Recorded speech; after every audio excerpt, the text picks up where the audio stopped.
everyone, welcome to this week's Karma Cards.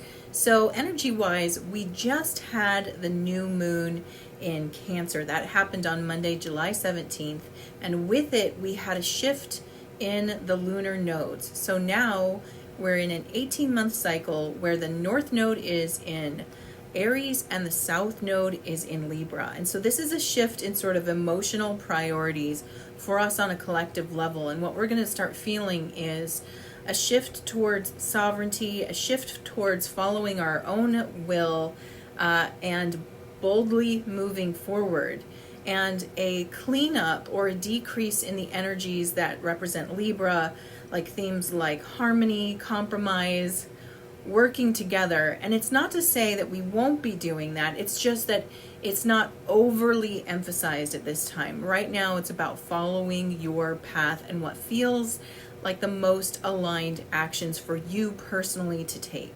So this week's energy is kind of weird. It's a week that feels like work, and that's the best way to describe it because of some planetary positioning. So first, we have this shift of emotional energy with the lunar nodes. That's going to feel different. We're going to be wrapping up the karmic cycle of the last 18 months and starting a new emotional chapter of energy. So again, this is sort of how we're emotionally influenced to move forward. Is like, what do I need? What do I want? How do I move forward in integrity with myself? Then we've got one of the harder aspects in astrology coming up, and by the time you hear this, it'll probably be at its peak, and that is Mars in opposition to Saturn. So these are two planets that don't gel well together, and this particular placement is considered one of the harder placements in astrology because Mars is a planet of action. It wants to do something, it wants to move forward, it wants to make progress. And on the other hand is Saturn, and Saturn is the hold up, wait, stop, think about it, let's ponder this, let's really dig into details and consider all the things that's going to happen from taking this action. And so you've got this very impulsive planet with this very cautious planet, and it can create a sensation of being blocked or something not going through. Examples of this are meetings falling through, or not getting the phone call that you're waiting for, or starting something and it feeling much harder than you anticipated it would be to start that project, things like that. And then at the end of the week, we've got Venus going into retrograde, which means we're going to be doing a personal review of relationships, our relationship to love, the relationships that we're in, and doing cleanup work there. So again, it's the week of work. And so even though you might be feeling like inspired to start something new, because that's what new moons generally do for us, you might find that you have a hard time getting things off the ground. And my team says that they want to assure you that this has nothing to do with what you're doing. There's a bigger cosmic delay being put over us. There's a rest period while we're in work week. I know that sounds like, how does that work? Rest period in work week. It's basically a period where the work is internal, and so there isn't a lot of external work that's going to really go through. You'll be able to do small things, but bigger things feel delayed. And because of that, that's going to naturally cause you to look inside and go, what's going on? Which is exactly where the universe wants us to go right now. So the message coming through is the Four of Wands in the reverse position. Now this is still very positive. It means protections, it means blessings placed over you. And my team said something very much to that point during the last new moon spirit circle. And rather than try to recap for you what they said, I encourage you to go check out my podcast because I just uploaded the message from them directly from the spirit circle this week. So if you go to the Modern Mystic Soul podcast, the link is below, you can hear exactly what they said. And they're talking about where we are in our ascension cycle process and what the focus really is about during this time. And so they're encouraging us not to get caught up in the delay that we may feel or the struggle we may feel to get something going, but rather focus on the issues of what's happening on the soul level. So again, check out the podcast. It's free. You can find it on pretty much every podcasting platform. take a listen and hear what they had to say about our soul work at this time. So the message is pretty simple and sweet this week. They want you to know that you're actually in a protected and blessed period of time, so not to get too caught up on the struggle you may or may not be feeling. Some of us might not feel it that deeply. Others might feel like, oh, it feels like I'm trying to push a rock, this big boulder, up a hill. Don't focus on that. Focus on the soul integration work that we're being asked to do now to ready us for our big ascension energy. So if they're asking us to focus on that, you can get excited because we're getting closer and closer all the time to this amazing event that's why we're here. That's what we're coming here for. So with that, let's check out and see what this week's karma cards have to say. If you're new to karma cards, let me quickly show you how these work. I've got 3 decks here: planets, signs of the zodiac, and the houses of astrology. And I've already asked my team, what is the message you have for us this week? And I've got 2 sets of answers, a set in red, which are action related, and a set in blue, which are outcome related. And the way that you play is you tune in with your beautiful intuition and feel what is the guidance you're looking for this week. Are you looking for action related guidance or how things resolve over the next 7 days? And of course, you can always choose both. And while you're choosing, let me tell you the timing for this reading. This reading is for July 19th through the 26th. And the flavor of this reading, we've got Mars. So there's that one half of that very, I was going to say auspicious. I don't know if auspicious is the right word, but that very troublesome astrological placement. We've got Mars energy in the sign of Leo, which is where we're heading. Also, at the end of the week, the sun will move into Leo in the 6th house, which is the house of work and health. For those who are choosing action, your spiritual action is to energize leadership as a full-time job. Boom. Okay, they're letting you know, here we are. The nodes have shifted. We're moving into that sovereignty and independence, and with that does come leadership. You know, when I hear leadership, I always think of sovereignty, and when I think of sovereignty, I always think of the king and the queen. And the upright queen and the upright king are the servants to the people. They're the servants to those that they lead. In our old paradigm, we inverted the king and queen. We saw them as being at the top and that we were here to serve them. And that's an inversion. That's not the natural order. The natural order of a sovereign leader is to recognize that they are there for the service of all. And so they need to take in the needs of those around them and think about what is best for all and moving forward. And that's the upright sovereign position. And so we can realize, hey, we're at the head of this too. Even if you are a party of one, you are leading yourself. And of course, you can activate that higher power within you to help you be led. And by doing that, you naturally will be a leader by example for others. And this is the time, right? So again, the full-time job part, this is the focus at this time. And part of that focus, part of the energizing of leadership is to unify the internal field, which is what the message was about that came through the spirit circle, is this unifying of your energy, right? Be one unified field, and then you become this very magnetic energy. And that is the focus at this time. And so they're asking us not to get too distracted by the external world, but rather get really focused on the internal world. Mental action at this time. Confront the creativeness of serving. So it's asking us to get right in there and really consider, what does it mean to be of service, right? We probably have some fixed ideas in our head of what it means to be of service. And part of opening up that creativity is recognizing when you are in service. And many times you can find it in the moment, right? We can figure out that we're of service when we're making a meal for our family, or when we are listening to someone, or when we're running chores for someone else. These might be the more obvious ways that we're of service, but there's a good chance that whatever you're possibly doing in the moment, like for example, listening to this video, You might go, how am I being of service to anyone? Well, in a way, you're actually being of service to me. You're giving me a reason to show up. And so thank you. Thank you very much, really, for that. So we're reciprocal. It's not just me giving you information. You're actually inspiring me to show up.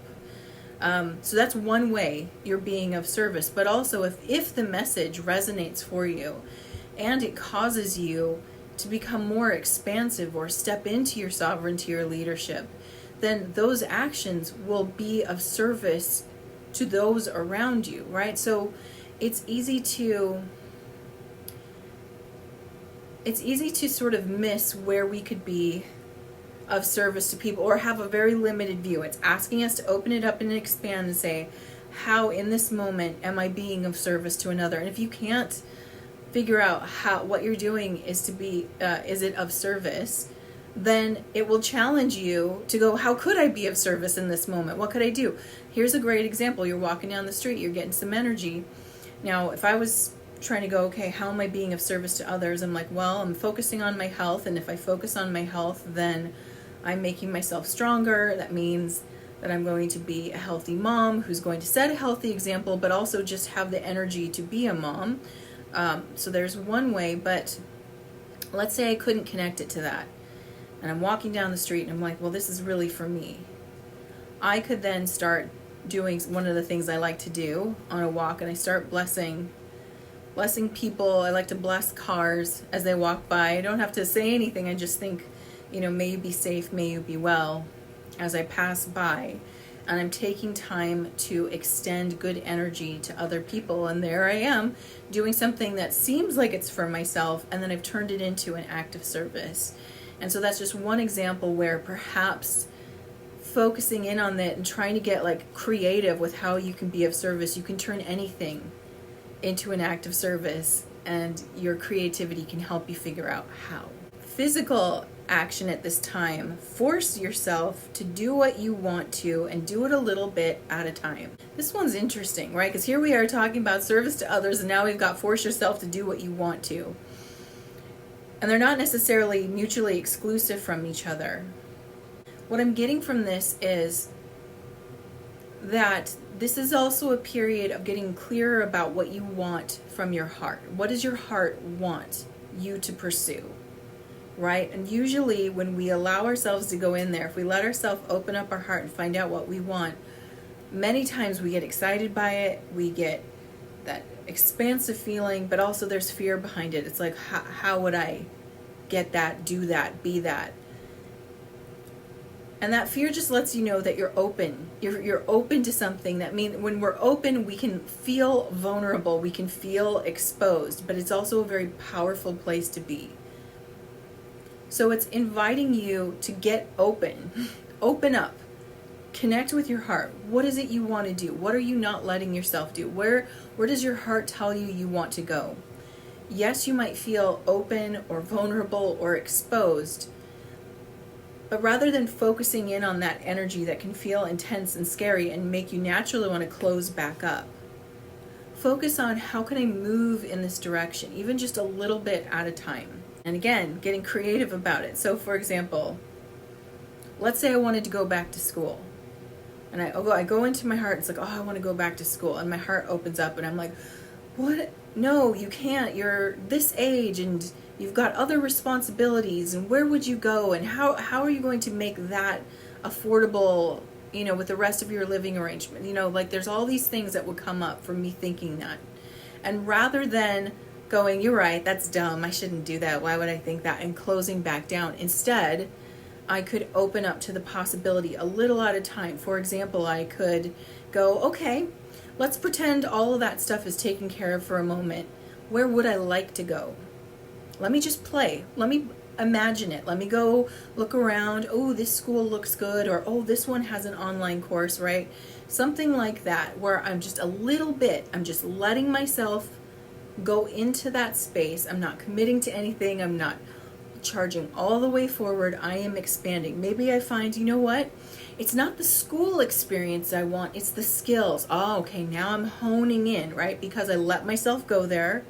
I let myself have it. I let myself visualize it. And I realized It's not the school experience I want, it's the skills. Okay, so is there a way to get those skills without having to go through that whole experience? Right now I'm going down the rabbit hole of this desire, and I'm saying, oh, there's lots of ways. There's independent classes, there's local classes, there's online workshops. There's all these ways that I can get, and I can really hone it in. But all of that happens when you let yourself have it first. And that's something that when I've worked with clients, I've noticed that they're even afraid to let themselves have it in their mind. They won't entertain the fantasy, right? And here's the deal. If we can't entertain the fantasy, then how are we ever going to give it to ourselves in real life? So entertaining the fantasy, again, is not about a commitment. It's about going into the story. It's like, okay, I'm going to go there. I'm going to lean in and pretend like all of those concerns I have are already addressed. And now I'm in. And now what do I do? And I look around and I get to feel it. And I get to feel what is the thing I really want. But we can't get that without the self-exploration. So at this time, we're being asked to do it. So there's the Mars comes out and says it forces you. Force yourself to do it. If you're not a Mars type person, you might be really repelled by that language, but rather it's like challenge yourself to do it. Compel yourself to try. There's no harm in going into the vision and trying it on. It's like trying on clothes, right? I just want to see how this fits. I just want to see how it feels. I want to see if it's me. I want to see if it works with me. And I'm not going to be able to get that information from this very closed off point where I'm considering all the reasons why I can't have it rather than trying on the experience. So the more we allow ourselves to do this, the clearer we can get, the more clarity we can get about what it is we're trying to get out of life. And many times the thing we think we want isn't the thing at all. But you're not going to be able to really know that until you let yourself go there. All right, so now let's look at outcomes for Mars in Leo in the 6th house of work and health. And the spiritual outcome at this time is the drive for self-confidence to create service to others.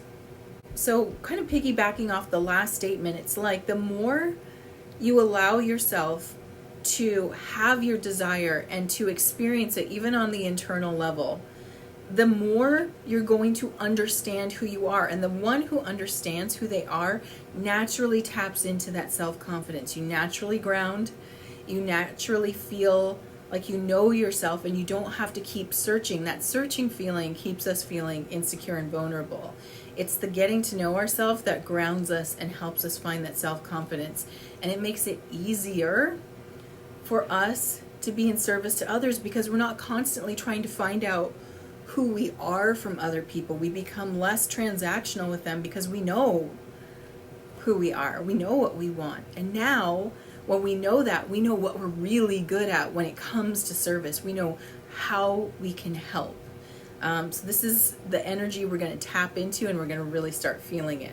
Mental outcome at this time, the confronting of taking a chance on what is good for us. This is, again, kind of like what we just talked about. The confronting of, right? We're going to look directly at opening our heart. That's taking a chance, right? Courage, the open heart. We're going to look directly at opening our heart. And inside our heart is what's good for us. And again, it is an exploratory process. So whatever the mind is associating with on the surface, it's a good start. But it might not be the very thing that it actually ends up being. But it is the springboard that gets you there. It gets you going. It gets the wheels turning, right? It gets the mind thinking. And as we allow ourselves to investigate, we get more answers. I talk about this sometimes in the Epic Year workshop when I'm working with people about developing strong desire, like really getting clear on the goals. And I use the metaphor of, let's say you're fantasizing about all the things you want in your life, and you're like, and I'd love this car, and I'd love this house, and I'd like a yacht, right? Now, some of us, we want the yacht. They want the yacht. They want everything that comes with the yacht. They're yachters. That's their thing. Others of us think we want the yacht.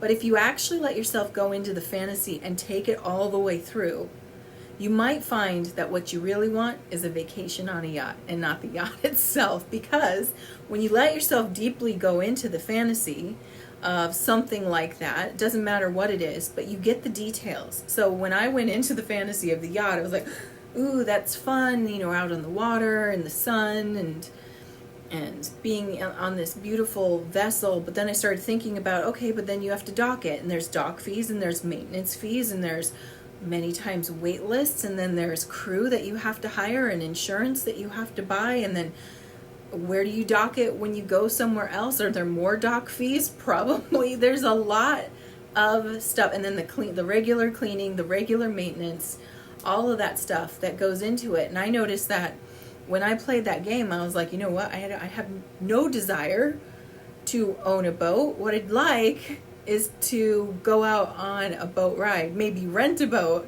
for a day or something, and have the experience without all of the responsibility that would come from owning such a really big, expensive, high maintenance thing, right? And so that's what you need to find out, but you're only going to find out by letting yourself go down this road. And the only way we do that is if we let ourselves have it in our mind. So it's so important, this work, because it clarifies to you what's really important to you and what is merely, in my case, like just an experience I'd like to have, maybe.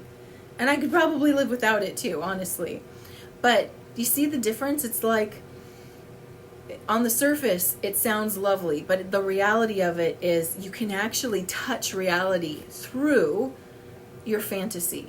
Believe it or not, most people stop at the surface, but if you actually dig in and let yourself have it, you'll touch reality and go, oh no, or okay, yeah, no, I'm still into it. I'm very into it, and I get it. I get all those things, and I still want it, right? We got to let ourselves have that, and that way we're actually being guided in alignment and not guided by wishful thinking or fantasy. Physical outcome at this time. Action resulting from the leadership of your work. So to kind of cap this whole thing together, you can hear what the work is about. The work is about going inwards, doing some deep research, getting in contact from what it is that you desire. Because again, we've shifted into a period where our will, our desire will guide us. The Aries energy is a fire energy. That means it's being led from the heart. So it's a heart-led energy that's coming through. And the work right now is to get in there and look at it for real. Most people, like I said, don't let themselves do this, right? And it's understandable because it's vulnerable work. To let yourself have what you want in your mind, you'd think that would be easy. But if you're a person who hasn't allowed that before in your past, then it's going to be a confrontational type of event.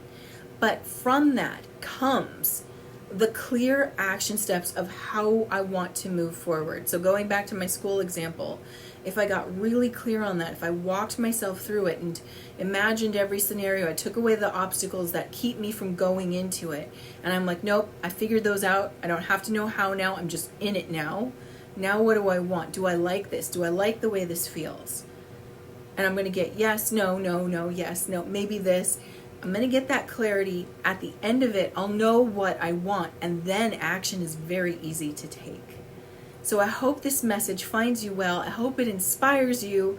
And if you feel the butterflies, if you feel trepidation or fear, that's a great sign. It just means you are growing and that you're opening yourself up to something that maybe you don't let yourself have enough of. And someday I hope this work is really fun and inspiring for you. But if it feels vulnerable for you, just know a little bit at a time is all you need. And the information can start flowing out of you and showing your true alignment in your life. And with that, I'm sending you so much love. Have a great week. Mwah.